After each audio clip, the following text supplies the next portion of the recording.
Hey guys, in this video, I'll show you how to change app icons on your iPhone. If you want to customize your app icons, like changing the Instagram or YouTube icon, I'll walk you through the whole process. Let's get started. First, make sure you have the Shortcuts app installed. It usually comes pre-installed on most iPhones, but if you don't have it, just go to the App Store and search for Shortcuts to download it. Next, open a browser and search for an app icon.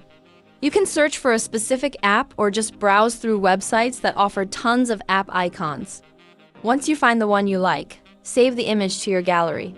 For example, if I find an Instagram icon I like, I'll save it. After saving the icon, go back to your home screen and open the Shortcuts app. Tap the plus icon in the top right corner to create a new shortcut. From the options, select Open App and choose the app you want to change the icon for, like Instagram in my case. Once you've selected the app, tap Done in the top right, then click on the three dots at the top of the shortcut. This will open the editing screen. Tap the Share button in the bottom right and then choose Add to Home Screen. Here, tap the icon, two stacked blocks, in the middle of the screen, then select Choose Photo. Pick the app icon you saved earlier and it will now be your new icon. You can also rename the shortcut to the app's name, like Instagram. Once done, click Done in the top right.